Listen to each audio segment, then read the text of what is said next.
This week's AYL TV is a real beaut. We start with Skyler and Heather Dykstra as they discover lava tubes, and sunstones, and an old windmill. Then JP Power Sports, they are dead ahead towards Robbers Roost. And finally, Reece and Marianne Stein are discovering the new beauties of the Delta. Which one, you ask? We'll find out.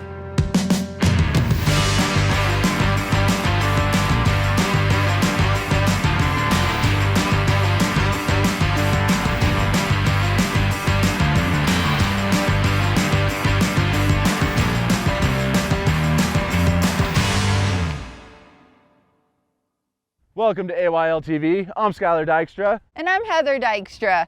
On today's episode, we're out with Dirty Adventure Crew exploring an old volcano and ancient historic site just south of Delta, Utah. That's right, dear. So we're starting out today. We're at the Sunstone Knoll. Then we're going to head over to Pahvant Butte and check out the Lace Curtain and the old windmill site. From there, we're headed south across the Black Rock Desert over to the Tabernacle Hill lava tubes. Are you ready? I'm ready. It's going to be an awesome day. Well, let's hit the trail.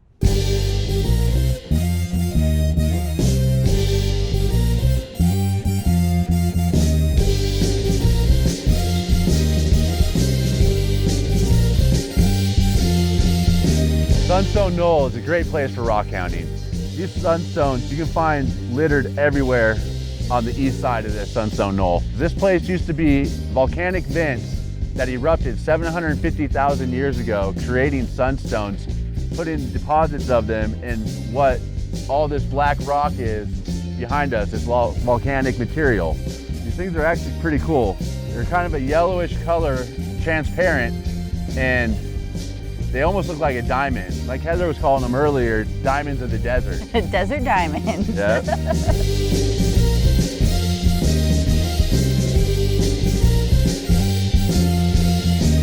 What's your favorite part being out here, Heather? I like to find these on a sunny day. When you come out here, the ground is just glittering. Like it looks like there's glitters or diamonds all over the ground. Super fun to do, especially if you're into rock hounding. You want to bring the kids out, something fun for them to hunt for. Today is an overcast day, so we can still find them. It's just a little bit more of a challenge. It definitely is. If you're into jewelry making, this might be something nice, a good size for like an earring or a necklace. But yeah, there's no shortage of things to explore out here and just a fun little thing for you guys to come out and do. Been there once before. It was sunny. It was a little easier to see the sunstones. It is. They kind of look like glitter in the road when the sun's out. Yeah. Pretty cool. Yeah. I enjoyed it. I found a few of those little sunstones they're called. Yeah. Yeah, pretty neat. Cool. It's hard to believe that this place used to all be underwater. Right, and it used to be a major volcanic area too. Yeah.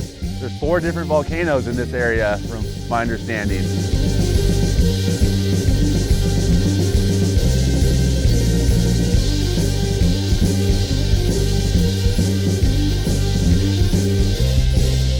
All right, well, the wind is blowing. We've collected some sunstones. It's time to cross that desert. While we make our way across the desert terrain, you guys check out our first story. Parts of southern Utah have served as infamous hideouts for many outlaws. With its rugged terrain and seemingly endless labyrinth of slot canyons and washes, Robbers Roost was the perfect hideaway for bank and train robbers evading the law. Most notably, Butch Cassidy and the Wild Bunch. Today, JP Sport Adventures is guiding a group into the unforgiving landscape on a journey into the past. We're traveling through Poison Springs and we're coming down the Granite Wash, basically from the Henry Mountains. We started in Hanksville and we're basically following the same path that the outlaws took.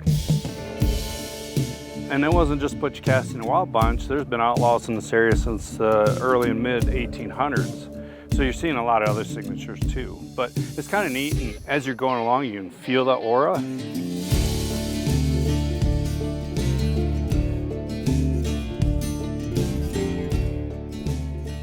Yeah, we got a group of friends. We've been riding together for about 20 years, once a year for 20 years.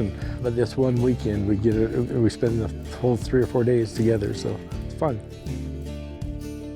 We don't get together really throughout the year, so we look forward to the time that we have together, four-wheeling and hanging out. It was a little different. Yesterday we went out, we went up into the Henrys, and there was trees. And then today, it's a whole different situation where there's rocks. And so it was really fun to see the difference in the same area. You see so many different colors, so many different environments within just one day. You can just see it all at once, and it's fun to get together and just be out in nature to feel it and see it. Well, I always thought like Robbers Roost was just like one small location, like a cabin. I didn't realize it was such a big, vast area. And yeah, I've learned a lot of the history of what they did and how they lived out here, how they hid from the law. I could see it's pretty easy to lose a needle in a haystack out there. We saw the Kid Curry signature, which is kind of on your way towards Henry Mountains. Definitely a lot of cool places they could hide, beautiful country. I mean, I could imagine just staying here myself. It's just amazing. You just look at the vast land, you're like, how did they do all this in horses? The gullies and the rocks and the history. It's great having the guide because they give you the history behind it and a lot of the stuff from years past and the outlaws that used to run around here. They know this place like the back of their hands because a lot of them live here and have generations that have lived here and can show you a lot of the little things that you'd never maybe read in a book or a map. Or my great-great-grandfather Charlie Gibbons settled here in 1882. Wow. And yeah, and he settled the Fairview Ranch and then moved on to the Granite Ranch. Butch Cassidy actually worked for him as a kid. That's cool. Yes, yes, and then came and he helped him out a lot. I mean, they knew each other well, and he's got lots of old stories, or had lots of old stories. I really enjoyed Poison Springs Canyon. That was just great to be able to drive into that down in the wash and see how everything just changed to green because there's water down in there and gets the life that it needs to grow the trees and bushes and everything. We're seeing these petroglyphs. We're seeing a lot of the cool things like Butch Cassidy's signature, Kid Curry's signature. Let's enjoy the art that's been here for centuries and leave it for centuries to come. Let's share this. The cave was probably my favorite part. We got to hike for a little bit of a challenge, not too bad, but then we got to the cave. It goes back in deep. We were able to hold, our whole group. And so it was really fun. We had a great time in there. You know, you can always look on a map and see certain things if you just want to go to a certain spot, but a guide's great for giving you the history and the background. And I get to share my passion, which is outdoors, with people that love it just as much. Look us up on jpsportadventures.com or jorgensens.com. We run into people from all over parts of the country that come here, all over the world, that come to Utah. That's fun. And it's really fun. They're impressed with what we have in our backyard. Come out, come join us on this, enjoy it with us, and spread the news too that, hey, let's save this for our grandkids and great-grandkids, and so they have these stories to tell too.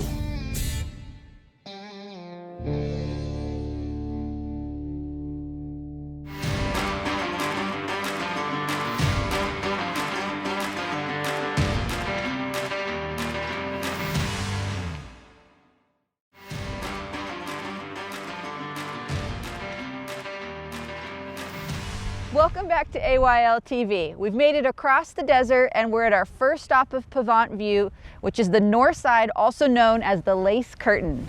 So tell us a little bit about how the Lace Curtain was formed. All right, so the Lace Curtains were formed by minerals that were in the groundwater. They deposited and made these structures that you see behind us.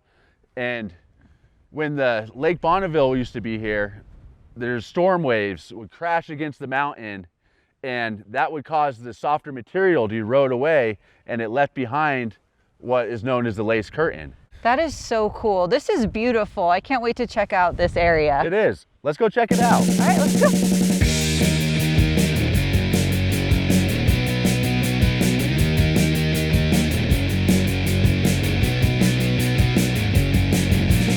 That was actually pretty slick.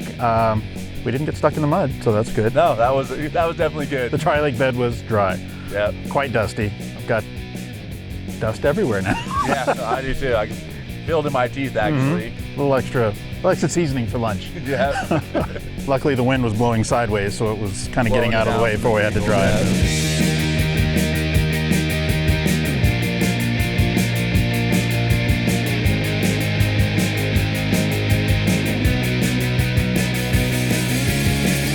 So what about the lace curtain? That was wild. I'm not sure I've seen a rock feature quite like that before. No. Took a lot of pictures. Definitely need to bring the family out to see Yeah, it. it's definitely worth seeing. Absolutely. I've never seen a rock feature quite like that before. We're learning a lot about rocks and mountains since we moved to Utah, but that was a first.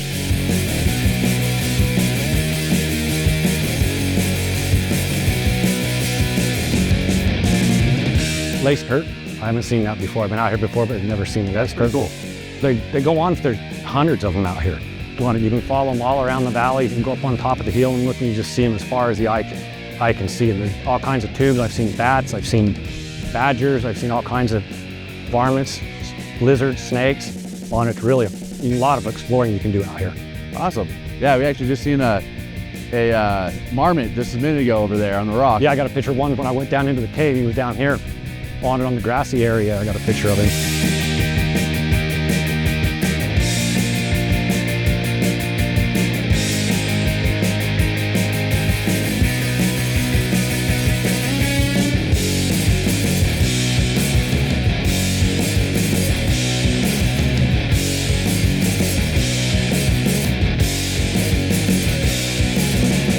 Tread lightly, stay on the path. Yeah, Stay on the trails. Don't get off into the brush and just stay on the packed path. But I had a great time. You guys are awesome. Come out with it. I love coming out with you guys.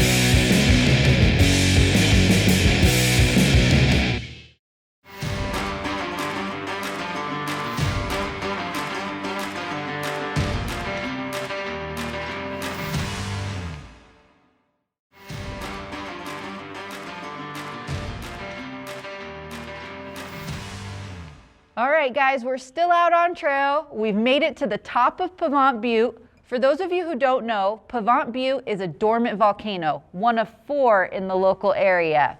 So we're about to explore a mysterious structure on the top of Pahvant Butte, also known as Utah's Stonehenge. What can you tell us about Utah's Stonehenge? Well, it was originally built, it was a man's dream to have renewable energy by wind power. So in 1923, A.H. Hood started construction on a windmill. And this remnant is what came of it. It was actually never completed. So the rumor has it that A.H. Hood was actually arrested for mail fraud, and it never got completed. So everyone has looked for the blueprints to this place, they've looked for the paperwork on it, and they are nowhere to be found. Ooh, mysterious It for is. sure. So let's check this place out. Okay, let's do it.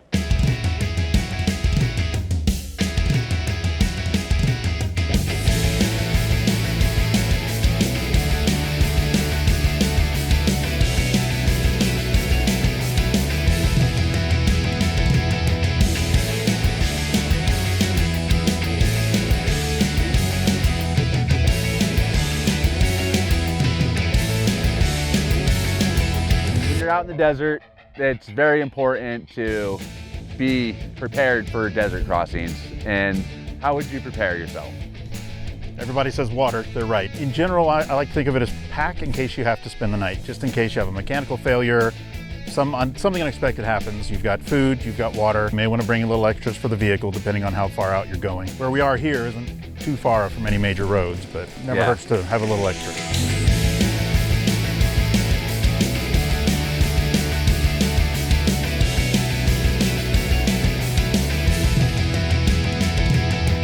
You had a little trouble with your Jeep this morning. Oh, I went into limp mode. I wouldn't go more than 1,000 RPM, and then finally it just says I'm done. Oh man, that sucks. So we'll definitely have to get you towed home later today. I usually always have a recovery gear, a bag of recovery gear. Today, my friend that towed me in, he had the recovery gear, so I just hooked up to him and he pulled me down to here. And I always bring my little rock dog. Yeah. They're running around here somewhere. I always carry a high lift jack with me. On it I have a small amount of tools that I carry with me. The air compressor on it for airing up and airing down. I have tow ropes, tow straps, emergency blankets. I have a one pack that has all kinds of emergency essentials in it, a shovel. Lots of snacks. It's always good to over prepare. Yeah. You know, better to have it and not need it than need it and not have it. Good idea. Most map apps now you can download maps as well, because you never know what cell phone coverage is going to be out here. So yeah, it's always a good idea to download ahead of time. So it's really hard to pull knowledge up on it, but it's a really cool place. There's actually this concrete building that we're standing in, and surrounding it in a circle are 40 cement pillars that all come in at the same height all the way around. So this one over here may be 14 feet tall, and the one out back is only 3 feet tall, but they're all at the same level. Okay. It's pretty cool. So hence the name Stonehenge. Yes. Okay. So while we check this place out, why don't you guys go check out our next story? I'm Reece Stein on the banks of Utah Lake at Provo City's newest and most unusual city park. I think it's beautiful.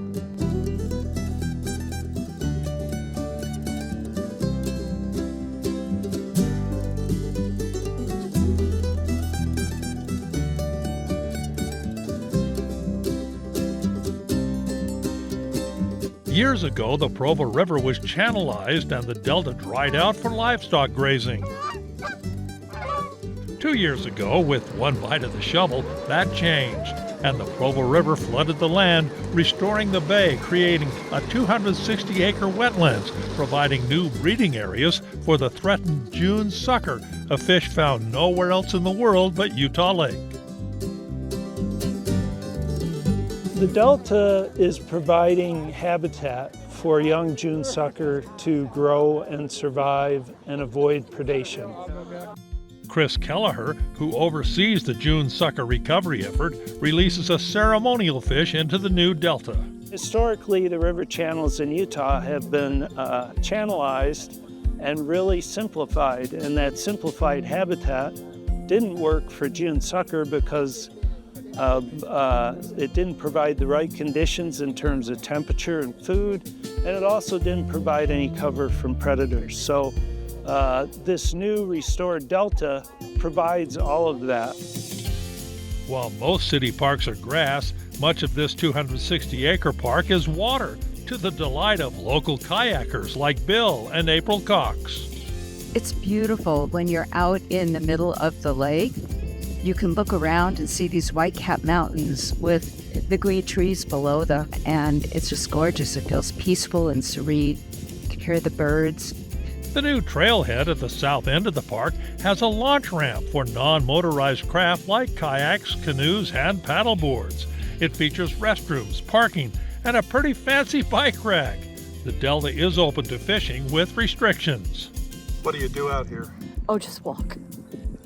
Just walk and then go up in the tower and look at ducks for a second.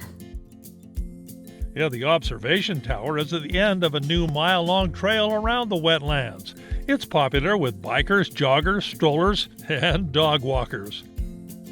The delta draws scores of birds. There's even a nesting pair of bald eagles along the way. The trail connects to the Provo River Parkway, which runs for 15 miles up the canyon to Vivian Park. The new Riverside Delta Gateway Park, complete with playground and restrooms, will open soon. The Delta is located just north of the Provo River State Park, with its boat ramp and campground. But there's so many other important aspects to it. You know, we're going to open up almost 300 acres to public access, to fishing and wildlife watching. It's going to be a great resource for the community. New trails, new trailheads, a new city park for Provo City. There's so many aspects that are going to benefit everyone who uses Utah Lake and the lower Provo River. I'm Reece Stein, AYL TV in Provo.